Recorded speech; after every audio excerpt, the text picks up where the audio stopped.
Are you ready for top 5 movies of 1980? Yes. All right. And we just made a decision to just do years going forward. So we're going to be going through the 80s, and then by, I don't know, late March, early April, we go into the 90s. Eventually, we'll get to current day. But yeah, this is exciting. So who wants to go first? Uh, I'll go first. All right. Yeah, and the 80s were interesting. I mean, there was a lot of good movies in the 80s, a lot of sad dramas, Mm-hmm. a lot of comedies. You had a little bit of everything. And Yeah, I think, as we mentioned on a prior episode, like, you know, special effects made a huge leap in that decade as well. So then you had a lot of sci-fi too. So yeah. I quality mean, in every genre. it started with, Star Wars: A New Hope. Yep. So then not only was what was their special effects company? Oh, Industrial Light and Yeah, Magic. Industrial Light and Music. Right. So not only were they working for Lucas, but they Mm-hmm. were started working for all these other companies too. Yeah, right. Exactly. Yeah, and it also started the conversion to the new sound systems and stuff too. Sure. Yeah. What was it, THC? I think started. THX, I think. Yeah. Yeah, right. Yeah, and I'll get some- THC, isn't that the stuff that's in weed? that's why it's flashbacks. Yeah, that's awesome. But yeah, and then of course by the late 70s you had blockbuster season was already in effect. Like every summer you had these Yeah, huge blockbuster movies, and yeah, and the special effects just kept getting better and better and better. So yeah, this is like where all that stuff started happening. indeed. All Okay. right. Now, my first show, number five, first movie, is none of those. Okay. uh, it's a comedy, one of my favorite comedies. I don't even know how many times I've seen this. Every time it comes back on, I'll watch it again. I know what it Happy is. Track. Oh, no, oh, wow. Okay. I thought it was going to be something else, but yeah, that's a Yeah, great choice. yeah. Uh, you know, Chevy Chase, Rodney Dangerfield, Ted Knight, Bill Mhm. Murray. Bill Murray is so good in that. Yeah, And he was just a small bit role, really, but all of yeah. his scenes He you was the remember. he was the groundkeeper. His, Yeah. his his obsession with the groundhog. Yeah. Yeah, I So mean awesome. that whole series and stuff. And most of his dialogue was ad-libbed, like the scene where he's talking to the kid about meeting the Dalai Lama and being his caddy, and he said to me, you know what he said? He said, "Gunga Galunga," or whatever. It's so great, man. And yeah, Chevy Chase was awesome. His whole Yeah, I no no mean, no no no no no. yeah, What it- I mean, even the side characters, the Yeah, bishop in the rainstorm. yeah, getting electrocuted for Yeah, cursing. right. Yeah. Oh man. Yeah, this definitely is. And I think Harold Ramis directed it. Yes, One of Harold his did. first. Yeah, another another good comedy that he put out. I mean, he was just like cranking them out. Oh yeah. Yeah. Yeah, Dangerfield was great. The whole thing with, and Ted Yeah, Knight was awesome in the yeah. movie Ted Knight too. was awesome too. Yeah. It's like Dangerfield was like had him. It was like he, Yeah. all you could think about was beating Dangerfield. Right, right. Yeah, when he collides his boat into his, and just like throughout the movie driving him Yeah, crazy. Yeah, so many great lines in that movie. Oh, one of the ones that I love the most that probably no one remembers, the son of Ted Knight's character, he goes up to, like, he's such a jerk, and he goes up and he's like, I want a hamburger, no cheeseburger. I want this and that. And then Ted Knight goes, you'll have nothing and like it. It's just so great, man. Everything. So yeah, that's actually just an honorable mention on mine because Yeah, I mean, there were so many great movies that year. yeah, I mean, it had a little romance thing going. Yes. Yeah, then Yeah, the kid, yeah, Danny. then like he took this one kid under his wing and stuff. You know, Yeah. when he's dressed up in the hat with the Right. and the carafe thing or whatever. And stuff Yeah, like yeah, that. yeah. But I mean, even there was all these, even with the side characters, there was all these things going on. And Oh stuff. yeah. Let's not forget the pool scene with the Baby Ruth candy Oh bar. my God, the Baby Ruth. That's the classic of all. It was like, yeah, and that was Bill Murray again. It was, yeah. Oh yeah. Yeah, Murray's awesome, man. And yeah, the little groundhog, even as bad as those special effects were, that was hilarious. Like that Yeah, whole little yeah, thing with him yeah. trying to kill him. So yeah, great choice. All right. Well, my number 5, which I know we've talked about a lot already, and it's going to be higher on your list, no doubt about it, is the total opposite of that. It's The Shining. Only at number 5 for me. That's how good this year was. I mean, and what more can we say about it other than definitely one of Kubrick's best movies, Right. And Jack Nicholson's best movies. Yeah, we talked about it ad nauseum. Yeah. Yeah. I will say this, which I may have said this already, but being that it came out in 1980, which I was only 2 years old, I probably didn't see it until I was like 5 or 6, but still, that scared the hell out of me. Right. You probably associated more with the little kid who was probably about that same age. Yeah, exactly. And not just having like your father trying to kill you at one point in the movie, but also like there's that part in the movie where it feels like the kid himself is possessed, where he's doing the red rum thing. So yeah, that's pretty terrifying for a child to watch. I don't know how I saw that at that young an age. I saw a lot of things. I don't know how you saw it either. I mean, I know it didn't take you obviously to the theater to see it. No, so it had to be on TV. Yeah, I mean, I got away with seeing so many rated R things at such an early age. I think the first rated R movie I saw in the theater, and this was accidental. Mom took me to see Police Academy when it came out, and that was interesting. That was rated R. Yeah, I guess well, there was nudity and I mean language, yeah, nudity, yeah. Right. But everything had that in the 80s. Yeah. Guy getting his head stuck up a horse's ass. Oh, right. Oh, yeah. Yeah, that's right. Police Academy. I haven't seen that in a long time. Yeah, the police chief giving a speech. Oh, right. Oh, my God. We'll have to see if that makes our list further in the 80s. Somehow I doubt it. But so what's your number 4? My number 4, and this might be higher on your list. The Blues Brothers. Ah, yes, it is higher on my list. Indeed, it is. Yeah, this is to me one of the greatest comedies of all time, and on top of that, it's a musical comedy. I mean, you could say it's a musical technically. Yeah, I mean, it had all these, different parts to it, because obviously they had this quest, from God. We're on a mission from God. Yeah. So, they had all these, little places that they went to. Something was always going on with. I mean, the movie had everything. It really did. It had Nazis. Yes. And they were all after them at the end of the movie.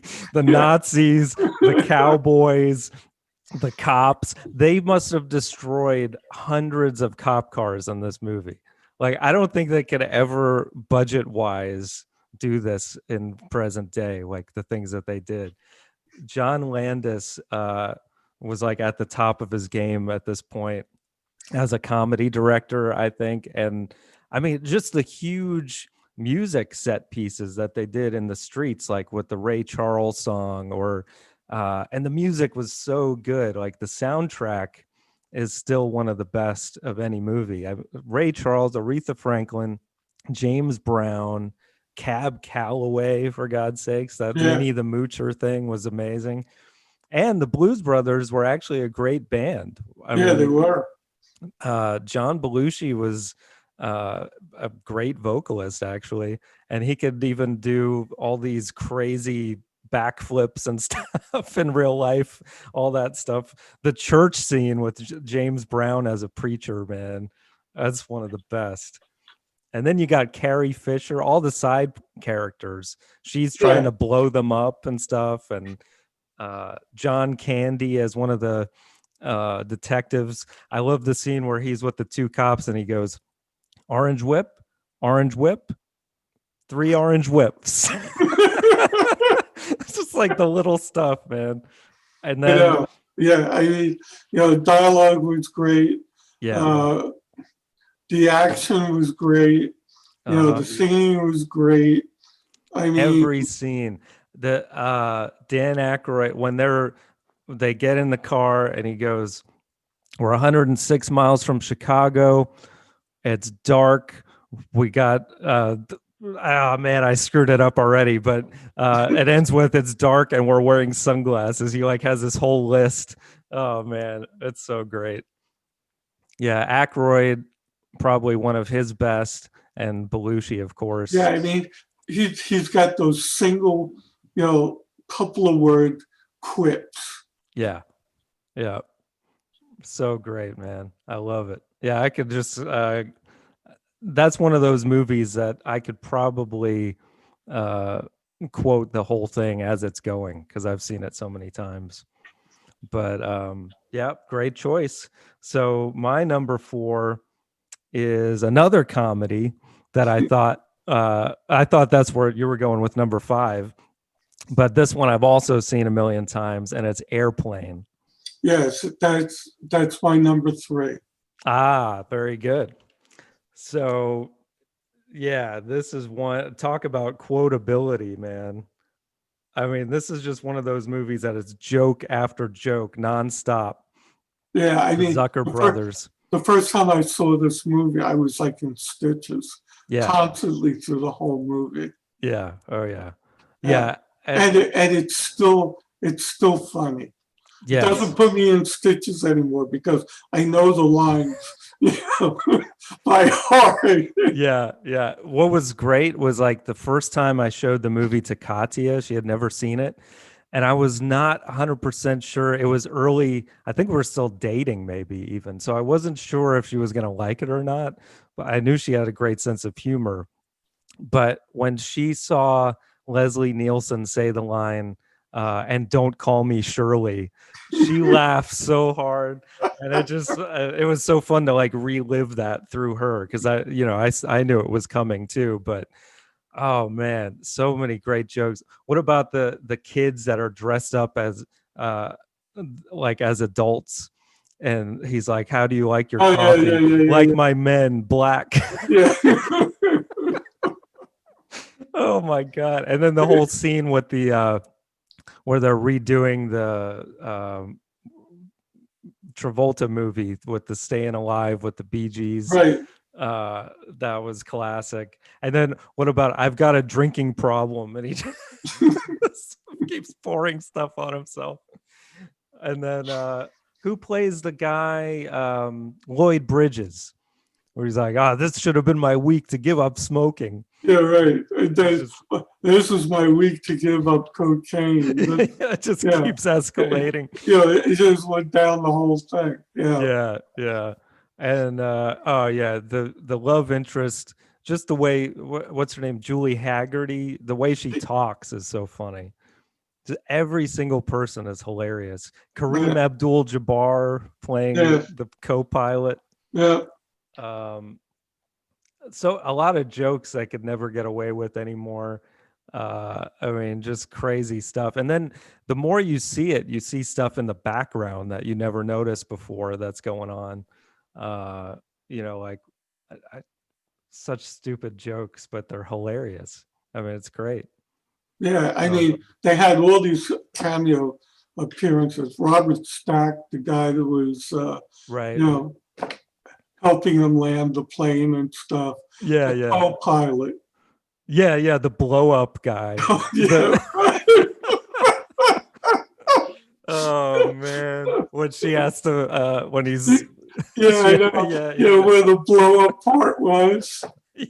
And then he's smiling afterwards. Oh man, so great. Yeah, this is the reason why I had it above Belushi. The thing. Yeah, I can see that. It was just, there was very few movies where I was cracked up laughing. This might be one of the greatest years of all time for comedy when you think about it. Just those three that we've mentioned so far. I don't think I have any more on my list, but awesome. So my number 3, I don't believe will be on your list. It's Raging Bull. Yeah, I figured that would be on your list. Yeah. It's not on my list because I never saw it. That's right. I can't believe you still haven't seen that movie. I know. That's crazy, man. You would really like it, I think. I mean, it's more a character study of this guy, Jake LaMotta, which I'm sure you know some of the history of the real guy. But he was not a nice guy, let's put it that way. But so he was a very interesting character. But at the same time, so it's one of those movies where it's like you're not exactly rooting for him, but De Niro plays him in such a way that it's like you feel bad for him. And it has, kind of a terrible ending, how he ends up. But it's all his fault. But yeah, his acting performance was just nuts. The weight gain that he put on and then took off again. Joe Pesci playing his brother is amazing. So it's the start of that Goodfellas dynamic that they have in future movies. Yeah. And then Kathy Moriarty, I believe, is the wife. There's a great part towards the end of the movie where the boxing scenes, the way they're filmed too, it's unlike any other boxing movie where it's kind of surreal almost, the way Scorsese films it. It's all black and white, but there's like smoke and the way the blood comes, it's crazy. It's like over the top. But he gets defeated by Sugar Ray Leonard, but he never gets knocked down. He's like stuck on the ropes, and then at the end he goes, "You never got me down, Ray. You never got me down." And it's just classic De Niro, man. So yeah, I had to have it on my list. So your number 3 was Airplane. So we got that. So now we're in the top 2, which I'm sure one of these will have in common. What's your 2? Your number 2 was The Shining. Ah, that's right. Okay. So I know your number 1 then. So maybe. My number 2 you never know. Yeah, right. My number 2 is your number 1, and it's The Empire Strikes Back. Correct?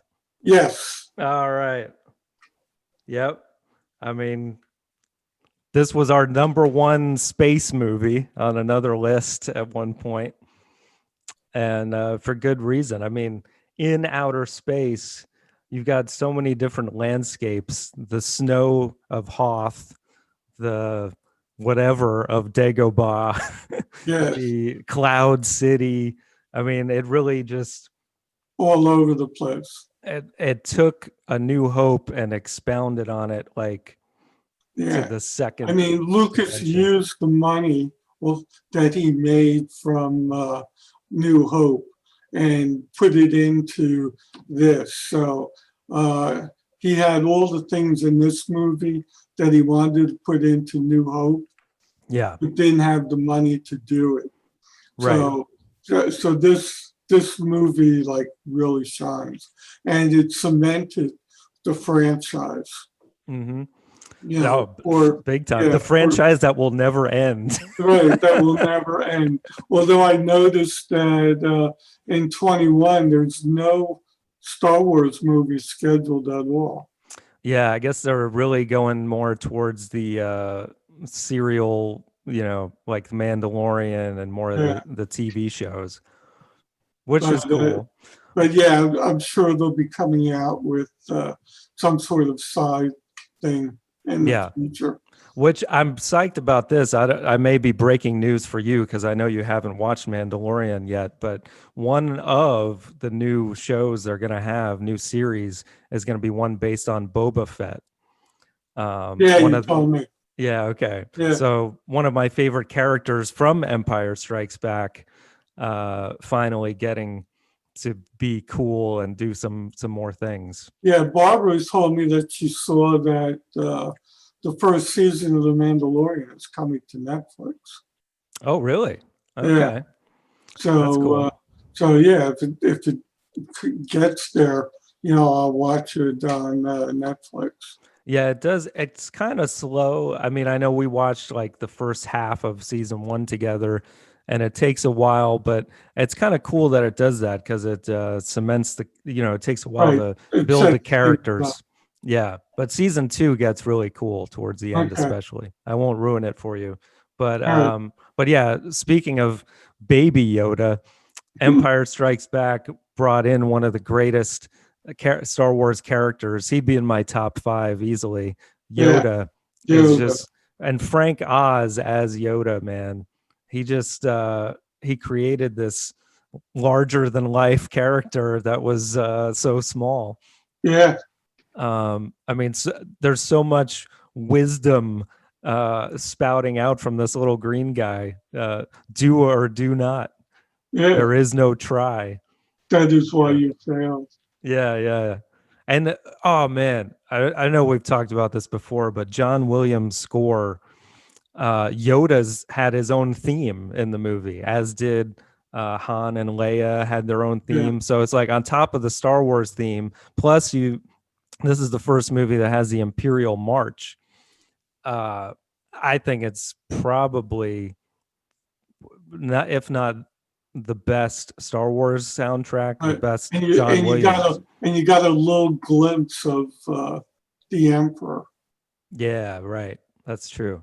Which wasn't like, didn't they change it later to where I hate how Lucas went back and like changed stuff years later. But I think that scene was like kind of augmented or whatever. But yes, um, yeah, man. Of course, the whole thing with "I am your father" and Yeah. Luke getting his hand chopped off, and I mean the stakes were so much higher. And the way they ended it to where you didn't know what was going to happen next, that was pretty ballsy for George Lucas to do at that point. So Yeah. Well, it gave the promise of the sequel. That was for sure. yeah, that's definitely Yeah, true. I mean, it couldn't just end like that. And then, it's like, I know, like, we were like speculating what Yeah. was going to happen in the next one and stuff like that. Exactly. Yeah. Yeah, definitely. I mean, to branch off of last week's episode, where we said James Cameron had some of the best sequels of all time, this may be the best sequel ever made. So, yeah, well, very good. That's just my number two. So, my number one was the Blues Brothers, but just slightly. Like, I hold those two movies in such high regard. And speaking of sequels, the Blues Brothers 2000 is probably the worst sequel of all time.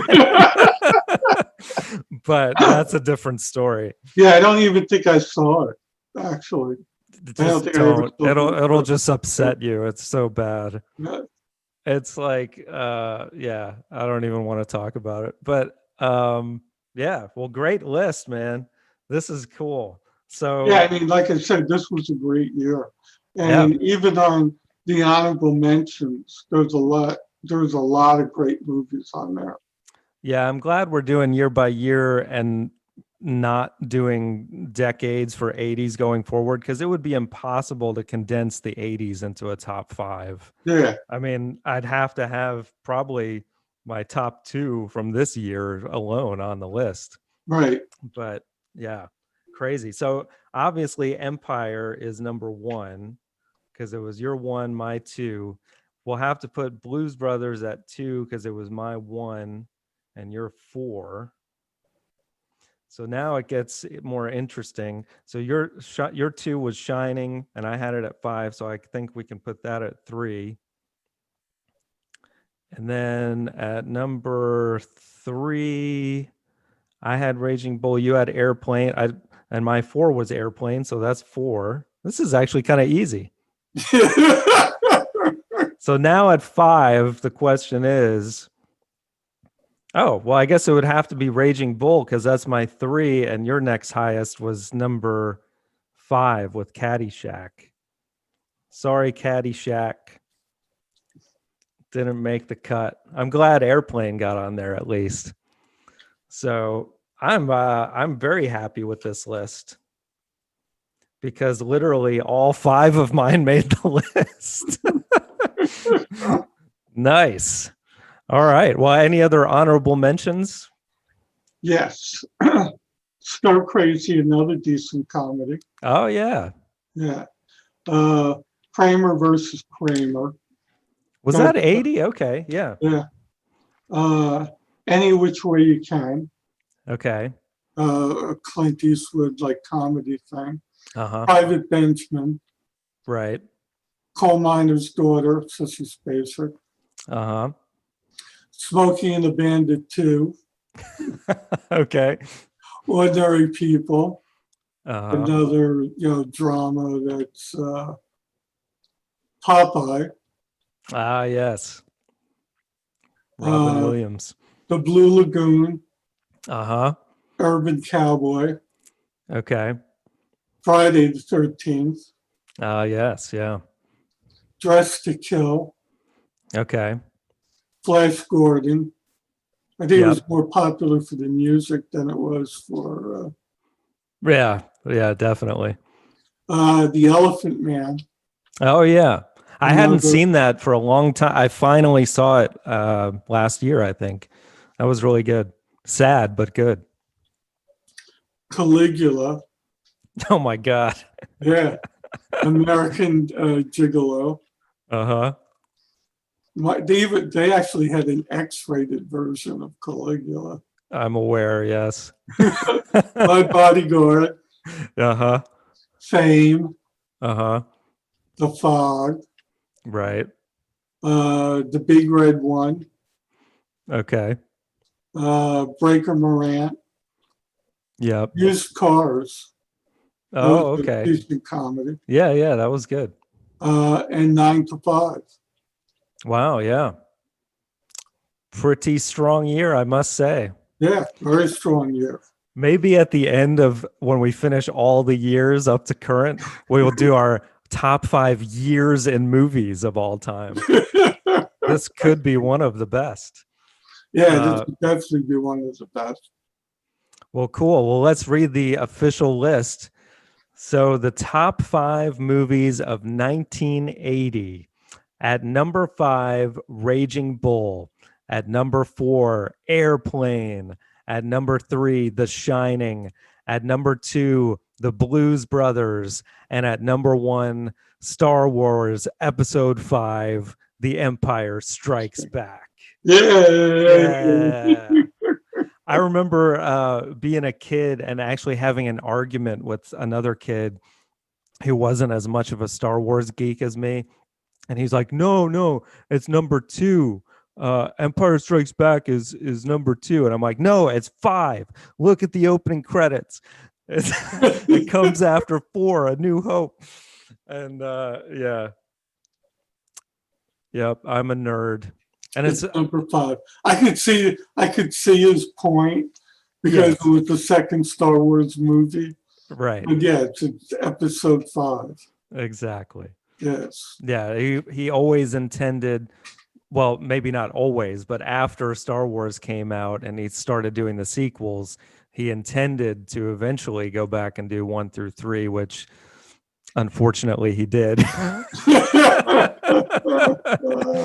But actually 3 was okay. I mean, the thing, they wouldn't have been bad, but he put those cartoon characters in the thing, Yeah. which, to me ruined. Jar Jar Binks. Yeah, especially Jar Jar Binks. And then those chubby things that they had to go under the water to get to. Right. Yeah. Yes.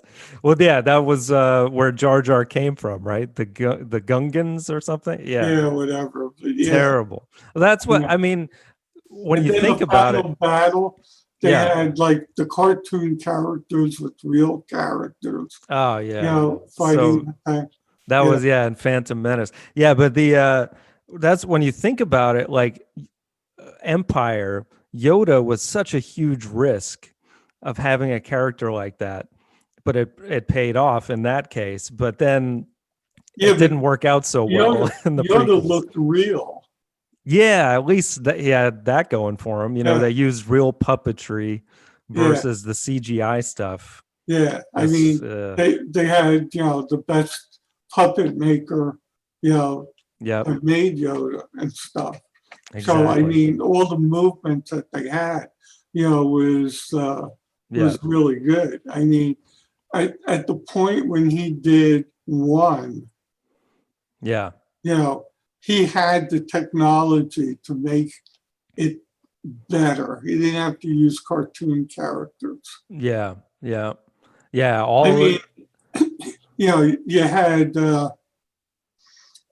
episode 6, right. right? I mean, as much as I hate the Ewoks, I love Ewoks, for the record. they were better than the cartoon characters. Well, yeah, because they had real people in the costumes, which that to me is the best thing. That they had so many little people in a movie in these little furry costumes. Just the concept of that makes me so happy. Yeah, it's so great. That was fun. They were fine. It's just that they ignored me with their little "Jabba Dabba Doo" or whatever.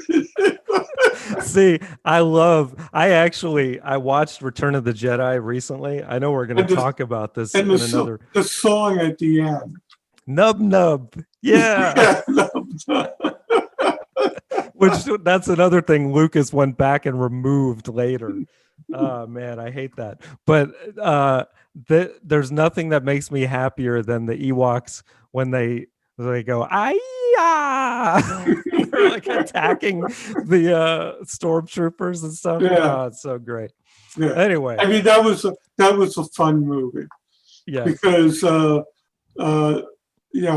number 5 was dark. Right. Yeah. So this was more light, and now the romance with between Han and Leia. We didn't even mention that, but one of the most iconic scenes of any movie, the "I love you, I know," was being put down into the carbonite. That's classic Harrison Ford, man. Yeah. So great. So awesome. All right. Well, great list. So stay tuned next week because we're going straight into 1981. And also, if you're not aware, our sister channel, Johnny Radio, where I talk about music, I do top 5s on there as well. And I've already done the top 5 songs of 1980 very recently. So you can check that out. But stay tuned, subscribe, like, and all that stuff. And we'll see you next time. I'll see you there as well. Love you. Yep. See you too. Love you. All right. Okay, bye. Bye.